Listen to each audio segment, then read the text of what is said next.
I have a sister who lives in Massachusetts who, for a number of years, had a pastor by the name of Blaine Taylor. And Blaine once wrote a little book full of his experiences, and amongst those, he tells about his honeymoon. And the way he explains it is like this. He said he got married, he and his wife did, when he was a student in school. And so they had really no resources, no money to go on anything elaborate for a honeymoon. But he was grateful that he has a grandfather who lived up on a lake in New Hampshire, who had next door to his cabin another cabin as a guest house. And his grandfather very graciously extended an invitation that if Blaine and his wife wanted to spend several days there on their honeymoon, that they could do so. And so that's what they did. They got married in the middle of the morning in the late spring. They then drove from Massachusetts up to New Hampshire and arrived there at the lake early in the afternoon. And because it was in the middle of the afternoon, they decided that they would try to get outside and enjoy the spring weather. And Blaine knew his grandfather had a rowboat right there on the shore of the lake. And he offered that maybe he'd borrow the boat and they'd go out for a row. So that's what they did. Blaine went to his grandfather, asked could they borrow the boat. His grandfather said, why, sure. He said, just be careful. And then they went out on the boat. But no sooner than they got started than Blaine said he must have been wound up from all the excitement of the day. He must have pulled extra hard on the oar, because for some reason or another, one of the oar locks popped out of its holder and fell into the water. Now, let me just make sure everybody knows what an oar lock is. You know, they're usually can have a bunch of different shapes, but the majority of them are kind of a Y shape, a rounded bowl and then a leg on it. The rounded bowl is where the oar fits. It fits right into that, and then it gets put into the side of the boat. What happens is that becomes kind of a pivot so that it keeps the oar from sliding up and down the rail, holds it in one place, but allows you to actually row back and forth. In other words, it's somewhat essential. And again, Blaine says he pulled so hard on the oar that it popped out of the holder and fell into the water, and he could get himself and his new bride to the shore, but he knew that it was precious to his grandfather.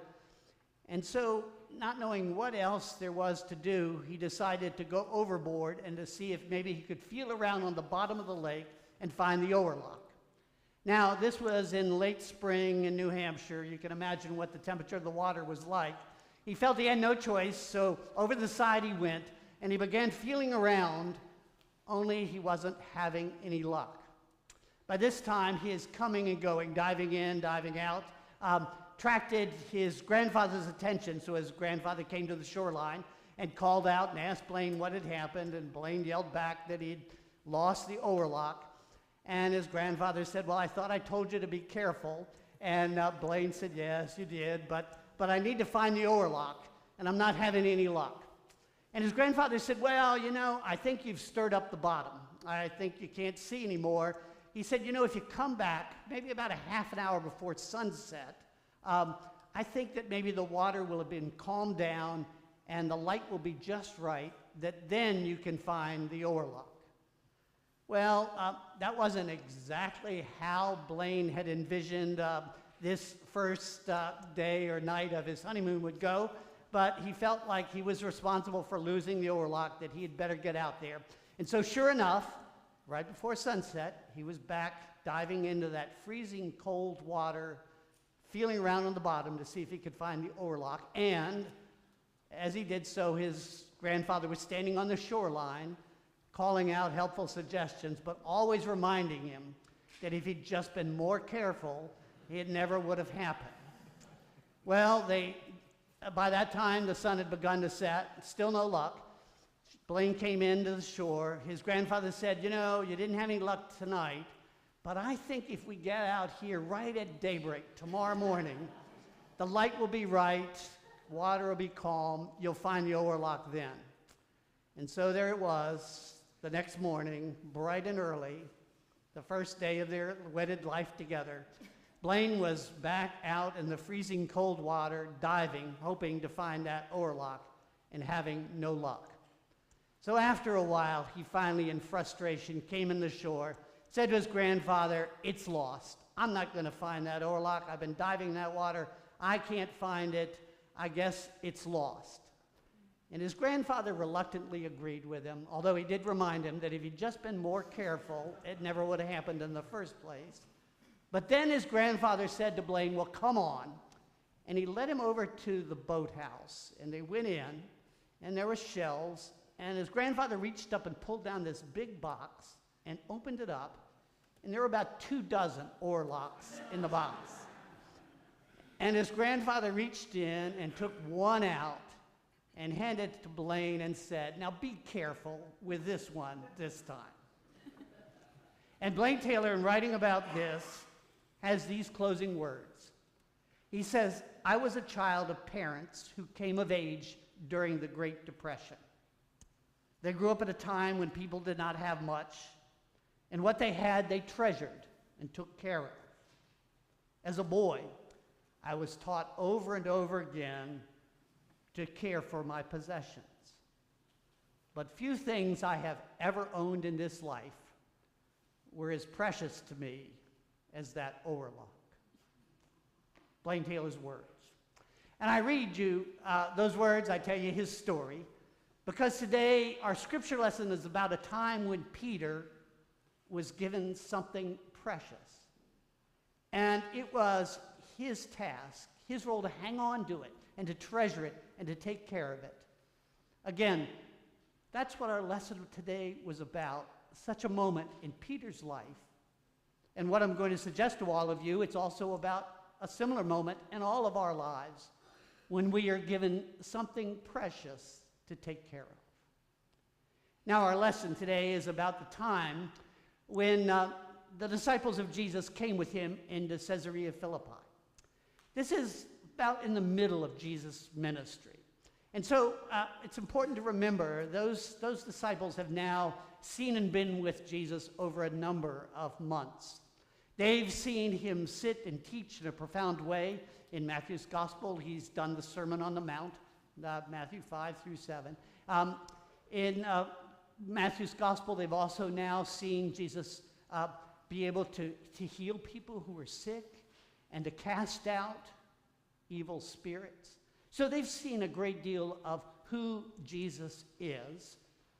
And so Jesus, though, at this point stops them and asks them the question, "Who do people say that I am?" And the disciples began to offer some suggestions. Some say you're John the Baptist. Did you come back? Or some say you're one of the prophets, and they name them Elijah and others. Maybe one of them has been reincarnated and come back to preach and to teach. None of those answers are quite what Jesus is looking for. So he turns to the disciples and he says, "But you, who do you say I am?" And here's where Peter has one of those great moments. We've talked about some of his weak moments, but this is his great moment. He immediately blurts out, "You are the Messiah, the promised one, the one who's come to rescue and save the Hebrew people." He says, "You are the Messiah, the Son of the very living God." Amazing that Peter has this moment of great clarity and great faith that he understands clearly who Jesus is. And not only does he have this kind of wisdom and clarity, but then Jesus affirms him. And Jesus says to him, "Blessed are you, Simon, son of Jonah. Blessed are you because now you are going to be Peter, and upon you I will build my church. You are going to be the rock upon everything else now stands." Jesus is here is doing kind of a play on word. This is why we call him Simon Peter. Jesus calls him Peter, which in Greek would be Petros, which is literally the word for stone. So he's saying, "You are the rock, the stone, upon which all of my ministry now will be built." What an affirmation that Peter receives. It's not only a moment of personal clarity, but a moment of knowing how important he is in God's plan on this earth. The writers, the developers of the materials we've been using for our worship and also some of the visuals we've been using, the group that's called Sanctified Arts calls this a mountaintop moment. And all of you probably know what exactly they mean, a mountaintop moment. One of those high times in life when we see clearly and we know that we are loved and affirmed by God. It's kind of a spiritual high that we're describing here. It's a mountaintop moment. This is what Peter is having. Maybe you've had a moment like that, and you know what we're trying to describe here. It's one of those high times in life when, again, it all seems to click, both what we understand, but the way we feel that God surrounds us in what we are and what we do. That's what's happening here. And here's what's so important for us. This is what I hope you'll hang on today, is for Peter, for all of us, when those kinds of moments happen, we are meant to take them as something precious and to hold on to them and to treasure them, because they are meant to be a way we get through the other moments of life that aren't mountaintops. Now, what I'm describing here is the fact that in all of our lives, they're going to be not just those high moments, but also low moments. If they're mountaintop moments, they're deep in the valley moments. And the way we get through those deep in the valley moments is if we can remember, if we can hang on to the other moments, the higher moments. The purpose of those, in many ways, is to allow us to move through, to get on the other side of the valleys of life. Now, make no mistake about it, and maybe there are some here who may have an assumption that if only my faith was strong enough, if only if I believed hard enough and trusted God enough and served God well enough, I wouldn't have those kinds of deep in the valley moments. Maybe there's some who think that that's the way it works. But the truth of the matter is, it's always been that even amongst the best of us, even amongst those who have had the highest mountaintops, there are still those valleys. There's still those tough times we have to get through. You know, I think of the example of the man who began our Methodist church. Maybe you know a little bit about Methodist history. It was begun in the 18th century, a man by the name of John Wesley. He was an Anglican priest, a priest in the Church of England, but he wanted to begin, and he did begin, a reform movement that became the Methodist Church. But John Wesley had a mountaintop moment that very often Methodist people tell. It was what happened to him one night when he went to a worship service on Aldersgate Street there in London, England. John Wesley was worshiping that night, listening to someone read, when he suddenly felt surrounded by the grace of God. And he felt as though, and this is the expression he used in his journal, he felt as though his heart was being strangely warmed, that this sense of God's presence just kind of overwhelmed him. It was, in so many ways, Wesley's mountaintop moment. But you know, sometimes when we Methodists talk about Aldersgate Street, what happened there, sometimes we give the impression that from then on out, it was just simply a high for John Wesley for the rest of his life, that he went from that mountaintop and just kept going at that level as long as he lived. But the truth of the matter is, that's not really what happened to John Wesley. There were still, even after that mountaintop, there were those valley moments. When Wesley was in his 60s, he once in a letter to his brother Charles was his companion, his confidant, the person who accompanied him in his Reformed movement. But he once, in a moment of low despair, he wrote to Charles, "I don't believe in God, and I don't think I ever did." About as bleak a statement about himself as he possibly could make. And yet he was this man who had started and led to the creation of this huge church, a huge movement throughout the world called Methodism. And yet even he had such valley moments. The same thing happens to Peter.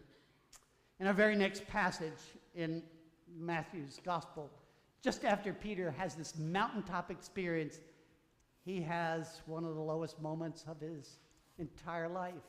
Because after that mountaintop, Jesus begins telling Peter and the others about how it's necessary that he go to Jerusalem, and that he's going to have to suffer, and he's going to have to die so that he can rise again. And describing what he's going to have to go through, Peter just blurts out, "That's never going to happen." Kind of like, if I have anything to say about it, I'm going to disrupt all of that. And Jesus seems to say to Peter, "You don't get it. This is necessary." And he says to Peter, "Get behind me, Satan, as though you are nothing like the one I just said you were." Imagine how Peter probably felt hearing those words, "Get thee behind me, Satan." You go from a mountaintop down into a valley. But here's what's so important for us. The way you get back up, the way you keep going, is that you remember that mountaintop moment, and you hold it as precious, and you find ways to keep remembering it. To say, there was that moment, yes, it's gone, but it can come again. You know, I once used to go to visit an older member who, when I went to visit her, she liked to have me take her Bible and read to her.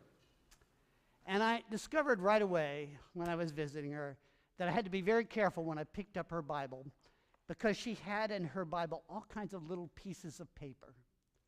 And sometimes they were poems that she'd seen somewhere and she cut them out. Or maybe it was out of the upper room devotional. She tore the page out and stuck it in there. There was a picture of the church that she grew up in when she was a little girl. Again and again, what these were pieces of paper that spoke to her in some special way and reminded her of the goodness of God. See, that's what I'm trying to say today is there are those little special things that all of us experience that we need to find ways to hang on to. It can be a poem. It can be the words of a song. It can be a picture. It could be a stone we pick up on a mountaintop or a seashell we find along the shore.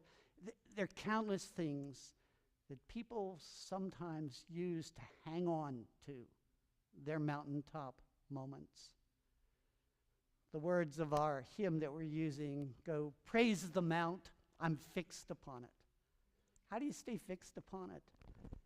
You remember how precious it is, and you care for it, and you hold on to it as though it is a great possession that we've been given.